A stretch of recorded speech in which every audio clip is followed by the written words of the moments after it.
So most of us will have found themselves in hot water when it comes to banking that supports the industry that we are in, that is the crypto markets or the crypto space. Some have been unbanked, others have seen their funds frozen, and others have faced some colonoscopy type level of scrutiny from their bank as if they've committed a crime. But far from it, the banks are just trying to be protective or protectionist here. That's my view. Hi guys, it's FD465.tv, and today I just want to cover crypto-friendly banks, but in the UK, so that's where I am. I don't know where you are, whether the banks are being friendly or not, but we know Tradify is scared. That's all I can say. I think they are trying to push this back as far as they can until they are ready for it, but sometimes technology comes and upend the whole industry and there's nothing they can do about it. You can try by unbanking people, but someone will fill that gap, and who is the loser? It's going to be them. You try and limit what people can do with their money, who is going to lose out? You are going to lose out because something else is going to replace that. The best way to handle technological innovations is to embrace them and change alongside them. If you try and fight them, like banks are doing, the end result is going to be something else. Look at it this way. When the internet came and people were talking of internet banking, people did not take it seriously. And some banks kept on opening branches, the brick and mortar types. And guess what happened? They ended up shutting them because they were losing customers, or they were wasting resources. Maybe not losing customers, but wasting resources because they were still paying rent or business rates and other charges and taxes where there was no reason to do that whatsoever, but they were still trying to do that. So these legacy financial institutions, they are slow to change. They are slow to adapt. And this issue of crypto-friendly banks is due to the banks and traditional financial institutions failing to adapt and follow where the customer is going. It's almost like they want to set the narrative and we follow. But this time, no chance. It's technology first, then the users follow, and then the institutions have got to follow, not try and fight this. Because if they fight this, there is going to be a wider gap between them.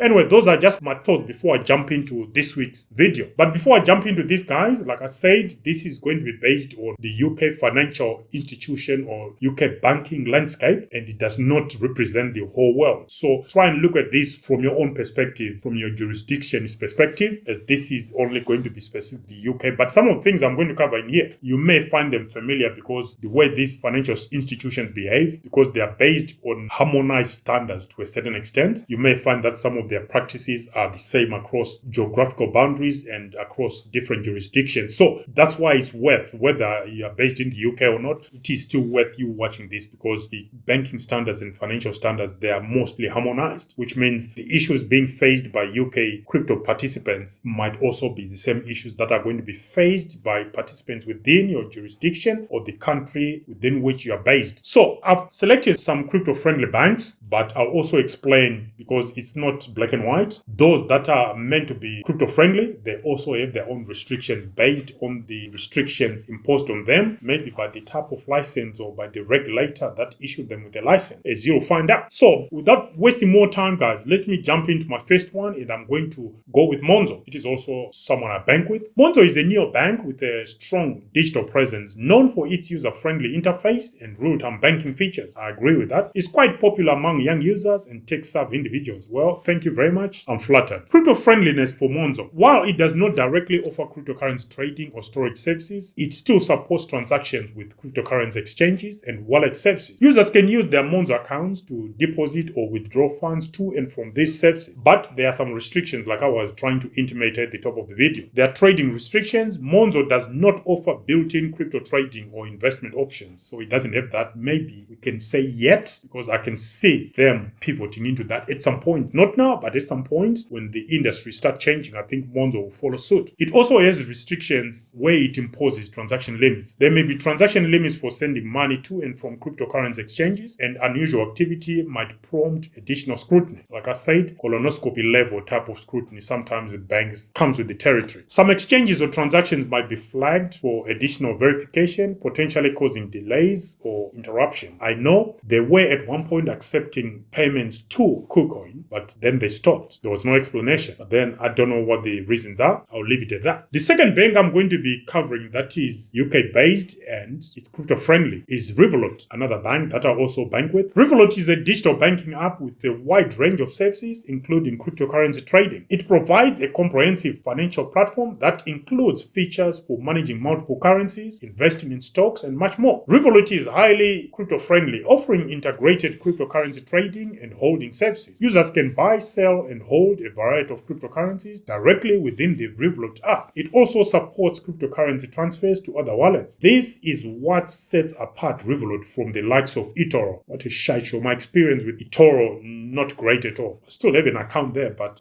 terrible experience. And I think Revolut, because I think they were granted a license within the UK banking license or a financial license, something of that sort. I think Monzo will see that and think, if this is where they are, maybe we should extend into this. I'll probably give it 12 to 24 months before Monzo actually pivot. I think they will start pivoting into crypto assets from my point of view, because there's no point in being crypto friendly, but you are not really benefiting from the crypto market itself. It's just a no-brainer, really. It's revenue waiting to be tapped into. Anyway, coming back to Revolut, like any other bank, because of the regulations and the licensing restrictions, there are certainly going to be some restrictions from Revolut. Let's start with trading limits. Revolut has various account tiers with different crypto trading limits and fees. The free tier has lower limits and higher fees compared to premium tiers. Cryptocurrency availability as well is not that wide. It is somewhat limited compared to specialized crypto exchanges. And then there are also some withdrawal limits. Users cannot withdraw cryptocurrencies to external wallet with the free plan. This feature is available only on higher tier plans. That is an issue because most people think of Robinhood. People flocked to Robinhood because it was commission free and cheap to transact on. Okay. Now Revolut, if they say anything free, they are not going to do X, Y, Z, then you're not going to attract the masses because you're only attracting, I would say, the premium members and the experts. Anyone else you're excluding. And guess what? The volume is in the masses where they expect things to be free. Now, Revolut, I think you need to look at that again and maybe modify your approach. That's it on Revolut. Moving on to another one. This one, I don't bank with it, but I thought it was worth highlighting. It's Wirex. Wirex is a cryptocurrency-focused digital wallet and prepaid card provider. It integrates both traditional and digital currencies, making it easy for users to manage their assets in one place. Like I said, I've never used them and I don't know what it's all about. I'll probably, after this video, I'll probably get into it because I just got sent this by one of our researchers. Wirex is very crypto-friendly, offering a seamless experience for handling both cryptocurrencies and traditional fiat currencies. Users can buy, sell, and store cryptocurrencies and use a Wirex card to spend digital assets at point-of-sale locations. That is a powerful package, I can tell you that. But there are also some restrictions, of course. Card usage for Wirex. While cards are widely accepted, some merchants might not support cryptocurrency transactions directly. Okay, that's understandable. There's also the issue of regulatory compliance. Wirex must comply with regulatory standards, which might lead to additional verification steps for large transactions or account setups. Like I said, I don't have an account with Wirex, so I may have to open one just to see what it's all about and maybe come back and provide an update and some feedback to you guys. And the range of supported cryptocurrencies is extensive, but not as broad as some dedicated crypto exchanges. So like I said, I'll check it out and find out, maybe open an account and use it to be able to give you guys an informed decision. I can't open accounts everywhere, but this one I'll try. Now, on to some of the brick and mortar institutions. I'm talking of brick and mortar traditional banks. We've got Nationwide that are reported to be crypto friendly. Nationwide Building Society is one of the UK's largest building societies, offering traditional banking services with a focus on customer ownership and mutuality. Okay, that customer ownership, I'll hold them to that. But fortunately or unfortunately, I do not hold an account with Nationwide. Nationwide is less crypto friendly compared to digital first banks. It does not offer direct cryptocurrency trading or holding services. However, it does permit transactions to and from cryptocurrency exchanges, though this may be subject to scrutiny. Yeah, that colonoscopy level scrutiny that I was talking about at the top of the video. And of course, there are some restrictions with these traditional banking institutions. Nationwide does not provide any crypto trading features or accounts. Transactions related to cryptocurrencies might be monitored more closely, and unusual activity may prompt additional verifications or restrictions. Again, this points that they can freeze your account until they are happy with whatever evidence or verification you've performed. So do I want to take that risk? No, thank you. Keep your bank account. Next one is Lloyds Banking Group. Now, this one is a strange one because Lloyds Banking Group, it's got Halifax, it's got Lloyds Bank and so forth. It is a major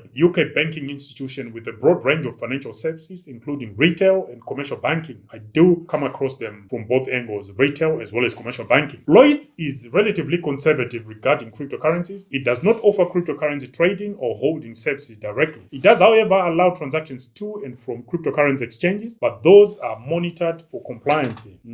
Okay. Lloyds does not offer cryptocurrency trading, like I just said, or investment services for cryptocurrencies. Transactions related to cryptocurrency exchanges might be subject to additional scrutiny and restrictions. This includes potential limits on the amount and frequency of such transactions. And we also have one that I'm not a fan of, which is account monitoring. Lloyds might impose stricter controls and monitoring for accounts involved in cryptocurrency transactions, which could result in delays or additional checks. Again, do I want that? I'll probably keep my Lloyds account just for what it does, traditional banking services. That's it. I'm not going to try and experiment. So in summary, Monzo allows transactions with crypto exchanges but does not offer direct crypto services. It may also impose limits and scrutiny on transactions. I think Monzo should make the correct move and extend their services to crypto trading and holding. Just a no-brainer from my point of view. You're already doing so much. Just go that extra mile. I'm sure they're listening to me. As for Revolut, it provides integrated crypto trading and holding services. Features vary by account tier and there are restrictions on crypto withdrawals for lower tier users. Okay. As for Wirex, highly crypto friendly with a range of services for both fiat and digital currencies. Like I said, guys, I am going to try and open an account with Wirex, and there are some limitations on card usage and regulatory compliance. Next is Nationwide, a conservative bank which uses a conservative approach. It does not offer crypto services but permits transactions to and from exchanges with potential scrutiny. And finally, Lloyds Banking Group, conservative stance on cryptocurrencies. It allows transactions with crypto exchanges but with potential restrictions and closer monitoring. For latest updates on policies and restrictions, always check directly with your bank, as their policies might evolve with changing regulations and market conditions. Guys, let me know for the ones I've covered in here: Monzo, Revolut, Wirex, Nationwide, and Lloyds Banking Group. Which one have you experienced and what was your experience? Share with us. I want to know whether you've experienced something different to my own experiences. Of the ones I've covered here, there are two actually.